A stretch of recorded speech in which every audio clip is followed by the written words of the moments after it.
Hey guys! Today we're going to be taking a look at the Bellroy Transit Backpack, which is a stylish 28-liter minimal travel bag. And I've been testing this out for the past couple of weeks, and so far it's been a really great experience, and I'd actually been excited to test this one out for a while just because it seemed to compare really well to a lot of the other minimal travel bags that we've been featuring on the channel.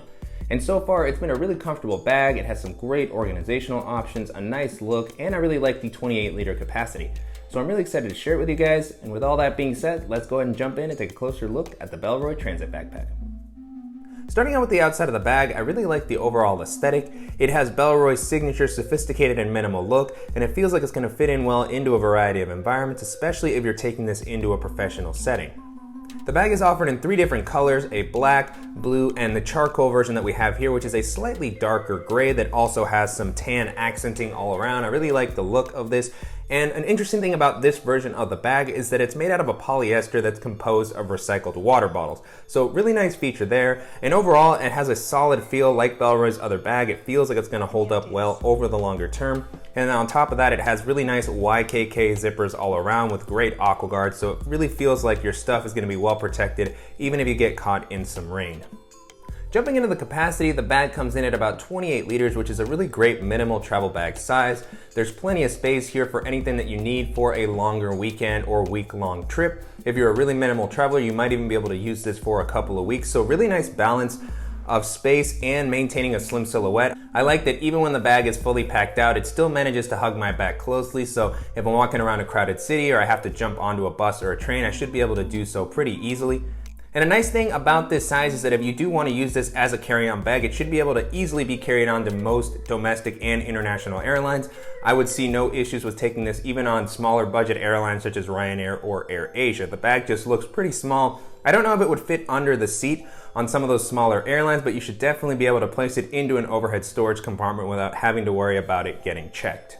So just a really versatile size all around. It's going to be really good, especially if you have a slightly smaller frame or you're looking for a more minimal travel bag. And even though this is a little bit bigger than what I would normally like to use for day-to-day carry, it's still going to work okay if you don't want to take an extra bag with you.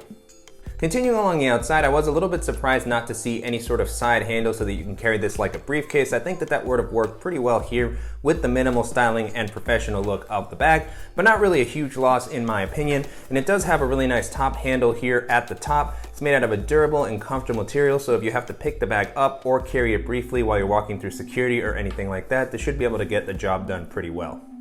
Moving on to the straps and the back paneling, this has been pretty comfortable to wear, but I have to say I was a little bit disappointed just based on how comfortable the updated version of Bellroy's classic backpack is. The straps and harness system on that was phenomenal, and for the most part there are some things that do carry over. So starting off with the straps, they offer a nice amount of padding. They're fairly thick. On the inside, they have this gel-like material that's pretty comfortable, but it's not meshy, so there will be some moisture buildup, especially when you're wearing this with a lot of weight.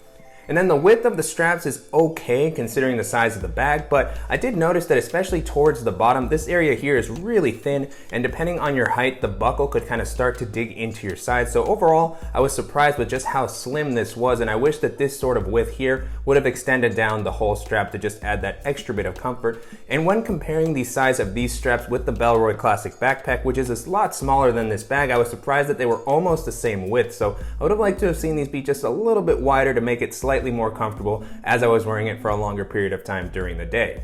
On the straps, you do have this nice adjustable and removable sternum strap that has this magnetic closure to help distribute some of the weight.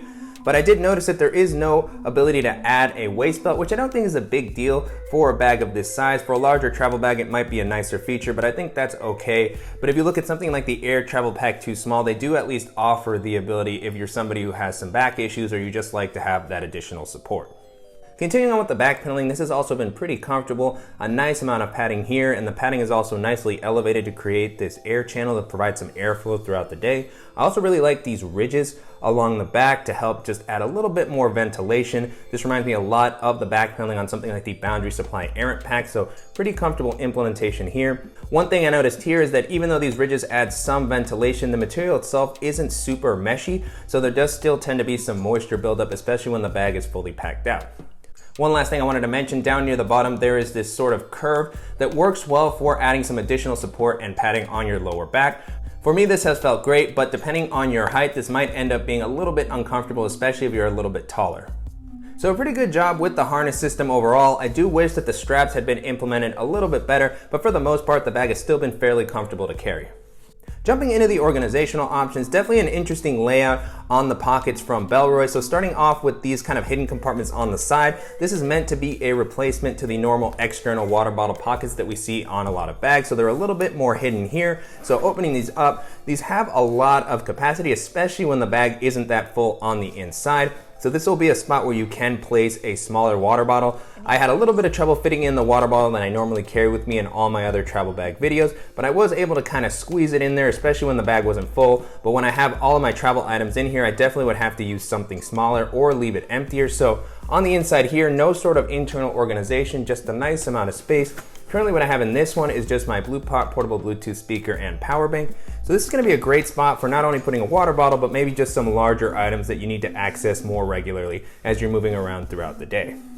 And there's one of those compartments on each side of the bag. With the way that I have things loaded out now, I left this one empty just because there wasn't a whole lot of space. So this would be something that I would normally want to leave empty for me to toss in my phone or my wallet as I was going through TSA. Moving on to the front of the bag, there is one quick access area here with a nice well-protected zipper. I like the vertical orientation on this so that you can easily access this without taking the bag off. You can just kind of swing it around. And so a nice amount of space here, a little bit more voluminous than a lot of the other flatter quick access compartments that we've seen in different travel bags. So nice implementation there. And so there's some really nice internal organization here, very useful. Before jumping into that, the first thing that I'll pull out is my iPad Mini 2. There's not really a dedicated tablet area in the rest of the bag, so I just chose to throw it in here since it's something that I grab regularly while I'm on the go. But with the amount of space that's in here, this would have been a great spot to toss in one of my cable organizers, such as the BagSmart cable organizer, or maybe a book or a notebook. So plenty of space here. Love the flexibility that this offers. And then on the inside, there's just one simple slip pocket where I currently just have my Field Notes notebook, but this would also be a great spot to maybe put your wallet or a passport. And this goes pretty much all the way to the end of the bag. So plenty of space there. And then next to those, there's just a few small slots where you can put things like a pen or a stylus, which is what I currently have here. And then I also have a simple nail clipper. And then the last thing in this compartment is just a simple plastic clip where you can attach your keys, or in this case, the only thing that I have here is my Gerber shard. So overall, just a really great, simple layout that's gonna make it easy to find some of those smaller accessories that you need to grab often throughout the day. At the top, you have another simple quick access area, another very well protected zipper here. So opening this up, a really impressive amount of space. I thought this was actually gonna be smaller and flatter, but I was able to fit some bulkier items in here pretty easily. And so jumping in, the first thing that I have here is my GoPro Hero 3 Plus. And then I also have my Apple AirPods Pro. And then the last thing in here is just a lightning cable to charge my phone and my tablet. So plenty of space in this compartment, and then on the inside it has this soft material that's gonna be great for protecting more sensitive items such as your phone or maybe a pair of sunglasses.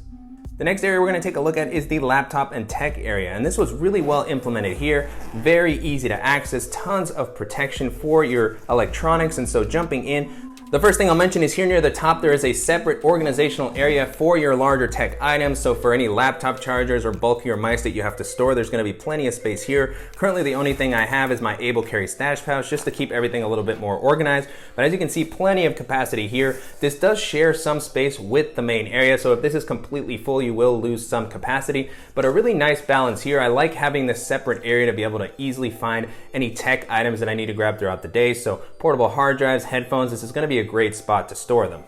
And then moving into the laptop area itself, really great implementation here. Plenty of padding on both sides of the compartment. This is really rigid here. And then you also have a soft fleece lining to help prevent against scratching. The compartment is also suspended, so it really feels like your device is gonna be very well protected throughout the day. So pulling my laptop out, now with the compartment empty, you can get a better look at the inside. This will definitely be able to hold up to a 15-inch laptop. The laptop that I had in there was a 13-inch MacBook Pro, and then it also comes up a nice amount, so if you have a thicker device, it should be able to fit in here okay. So just a really great implementation all throughout in this tech area. Definitely one of the best that I've seen on a travel bag so far. The last area that we're gonna take a look at is the main compartment, and this has a full clamshell style opening to make it easy to pack all of your stuff. And so jumping into the items that I currently have here, the way that I have the bag packed out, it should be more than enough stuff to take me through a week or 2 weeks of travel. So even though 28 liters doesn't seem like that much space, I was surprised with how much I was actually able to fit in here. And so first up, I have my smaller packing cube where I normally store my socks and underwear and smaller clothing items. And then I have my Air Dop Kit, which is one of the larger Dop kits that I use, but because I had some extra space here, I chose to travel with this one. And then I have an additional pair of shoes. These are just some Toms that I take with me on every trip. And then there is this compression strap near the bottom of the compartment to help keep things in place or to just press everything down a little bit. Normally I don't use these too much. In this case, I just kind of put it around my last item here to just prevent them from flopping around the compartment. So releasing those, the last thing that I have in here is my larger double-sided and compressible packing cube that has my jeans and larger clothing items. Now with the compartment empty, you can get a better look at the inside. Very simple layout here. Besides the straps, no other sort of internal organization. You can also get a feel for all the other compartments around the bag and how much volume they provide. So this one here is the top quick access area. And then this flap here shows you how big that compartment in the laptop area actually is. So really nice simple layout here, and definitely able to hold more than I was anticipating considering the slim silhouette of the bag. And then the last thing in this main area is the flap, which has a few additional organizational areas. So first up at the top, there's just a smaller zippered compartment, and this one has a nice amount of volume. Currently, the only thing that I have in here is my Ray-Ban sunglasses with their case. So I like leaving them in this top area as it's fairly easy to get to, but this would also be a great spot to put any toiletries or medicines that you needed to reach quickly. And then there's also this taller zippered area here that's going to be great for adding some separation to this main area. This might be a great spot to put something like a jacket or some gloves, maybe some dirty clothes, or even some of your dress shirts that you want to keep a little bit more organized. This is going to be a great spot to do so. Plenty of space, and I really like the elasticity of this mesh here. You can kind of see through really high quality stuff. So just a really great organizational area. And then if you don't want to use them, they just kind of lay flat so you can ignore them and store most of your stuff in this larger main area. So just a really great layout overall in this main compartment and throughout the rest of the bag. I was really impressed with how much it was able to hold. And if you're looking for a stylish and durable bag with some great organizational options, this is going to be a great option to check out. And so to wrap up, it's been a really great experience testing out the Bellroy Transit Backpack over the past couple of weeks. The bag has a really great look, plenty of space, some really nice organizational options, and a pretty solid build quality. And so you can currently purchase this on Bellroy's site or Amazon for about $239, which is a little bit expensive in my opinion, especially compared with a lot of the other great minimal travel bags that we've featured recently. And the bag does have a very premium feel and a lot of great features, but there are going to be some great options to check out that come in at $200 or below. And so as I was testing this out, one of the first bags this made me think of was the Air Travel Pack 2 Small, which we featured really recently. And that was a really solid minimal travel bag just like this. It also had a 28 liter capacity, had a great build quality, tons of organization, and a really sleek look. That bag's gonna come in at around $200, and it had some nice additional features such as a separate shoe compartment and the ability to add a waist belt. And in my opinion, it also had a little bit better weather resistance. So if you're looking for a similar bag to this, that's gonna come in at a slightly lower price point and just offer tons of value, the Air Travel Pack 2 Small is gonna be a great option to check out. The next bag this made me think of was the Arkido Oxno, which is another 28 liter minimal travel bag. It has a very simple style and layout, but it has plenty of capacity, a really solid build quality, a nice look, and it's gonna come in at a little bit under $200 as well. So if you're looking for a simple bag that's gonna be maybe a little bit more lightweight and offer plenty of durability, the Arkido Oxno is gonna be another good option to take a look at. Another bag this made me think of was the updated version of the Oppose This Invisible Carry-On, which has been one of my favorite minimal and daily travel bags that we've looked at recently. It comes in at about 25 liters, so it's slightly smaller than this, but it's still able to hold about the same amount of stuff. That one also has some really nice organizational options and one of my favorite stylish looks. On top of that, it has a great build quality and it's comfortable to wear, and it comes in at around $200. And so if you're looking for an alternative to this that's gonna be a little bit smaller but still offer plenty of capacity and style, the Oppose This Invisible Carry-On is gonna be a great option to keep in mind. The next bag this made me think of was the Topo Designs Core Pack, which is another really great minimal travel / daily bag. It has a 25 liter capacity, so it's gonna be a little bit smaller than this, but it has a great build quality, a really unique outdoorsy look, and it comes in at around $120. So if you're looking to save a little bit of money and you want an alternative to the more professional look of this bag here, that's gonna be a great option to keep in mind. The last option that I'll mention here is the Tortuga Set-Out Laptop Backpack, which has been one of my favorite all-purpose bags. It comes in at 25 liters, so it works well for day-to-day or quick trips. I really like the organizational layout that it has. It has a great look, it's very comfortable to wear, and it comes in at around $125. So if you're looking to save a little bit of money and you want a versatile bag that's gonna be more comfortable than this, that's gonna be one of the best options to check out. With that being said, the Bellroy Transit Backpack still holds up pretty well against all those bags, and if you don't mind the higher price point and you're looking for something stylish, durable, and that's going to offer plenty of capacity, it's still going to be a pretty good option to take a look at. And I'm definitely curious to hear what you guys think of the Transit Backpack and its higher price point, and if there are any other products from Bellroy that you've used that you think I should feature on the channel. As always, please let me know in the comments. And if you guys found this video useful, please give us a like, and if you haven't already, please go ahead and subscribe so you don't miss any upcoming videos, and thank you guys so much.